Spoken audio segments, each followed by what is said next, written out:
The ontological argument. Now, when I first heard this argument, it seemed so confusing to me. But now that I've come to understand it, it is one of the most powerful arguments.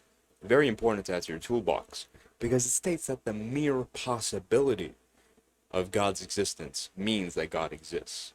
I know. I'll explain. Didn't make any sense to me at the start either. And it's mostly because when people articulate their argument on YouTube, they presuppose you already understand modal logic, System S5 logic, all this other stuff. This nerd stuff, right? And when you don't know that, it doesn't make any sense. So I'm going to articulate it in a way that everyone can understand, hence for non-nerds. So terms we're going to have to go over before. Possible worlds. When a philosopher says a possible world, they're just referring to a way the world could have been. Necessity versus contingency. Necessary things exist necessarily, hence why they're called necessity. So numbers are necessary. They exist in every possible world. There's no imaginable world without numbers. Meanwhile, something contingent, such as oranges, don't need to exist. They can exist in some worlds and not other worlds. Or unicorns. Unicorns are a contingent thing as well. It's very important we understand that because I'm not going to go over objections in this video, but some objections completely forget the necessity versus contingency aspect. With that being said, the ontological argument. 1. It is possible that a maximally great being exists. 2. If it is possible that a maximally great being exists, then a maximally great being exists in some possible world. 3. If a maximally great being exists in some possible world, then it exists in every possible world. 4. If a maximally great being exists in every possible world, then it exists in the actual world. 5. If a maximally great being exists in the actual world, then a maximally great being exists. Therefore, a maximally great being exists. Now, if you aren't well versed in the argument, you would be shocked, like I was, to hear that premises 2 through 5 are not controversial among philosophers. The real controversial premise is premise number 1, which I think any layman who looks at this would be like, what? The other premises look far more unlikely, which is the power of the argument, which I'll go over later. So, we're going to go over this part. Okay, this is going to explain premises 2 through 5. So, I got this diagram from a video. Or is this even called diagram? Whatever, who cares?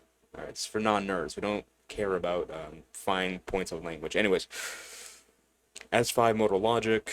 So, these are possible worlds. I don't know if you can see my mouse. These are all possible worlds. Right here. Now, in some possible world, God exists. Or a maximally great being exists. Let's use the proper word here. Boom. However, now this is the key point here. A maximally great being would be necessary because it's greater to be necessary as opposed to contingent.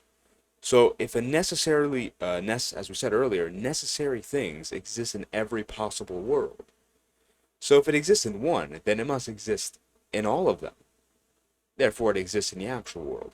That's what it means when it says, that's what the argument means when it says, the mere possibility of God's existence means that he exists. Now again, this is uncontroversial amongst philosophers. And so the controversial premise is really the possibility of a maximally great being. Now I've made some videos about the objections, such as the omnipotence paradox with the rock that God can't lift, that incoherent objection. But there's some other ones. I would say that none of them are good. I'm not going to go over objections in this video. That's for separate videos. I think that's what it'd be best for. But it's really funny to see that the controversial premise is really premise number 1. And then, they try doing reverse ontological arguments. They try doing the stupid thing where they put, like, it's possible that unicorns exist. So therefore they just put unicorn in without understanding necessity versus contingency. But in any case, controversial premise is number 1.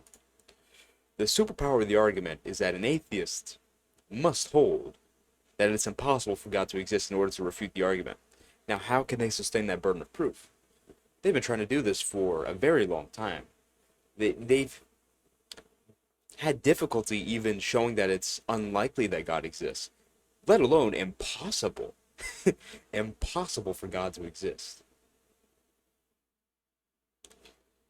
So they can't merely make an argument as well. This, that, and the third. God probably doesn't exist. I mean, it doesn't really make much sense, but they can't even say that. They have to say it's impossible. So that's one of the superpowers of the argument. And some arguments, such as this one in a moral argument, just have really strong quote unquote traps, that these huge bullets that the atheist has to bite in order to maintain their position.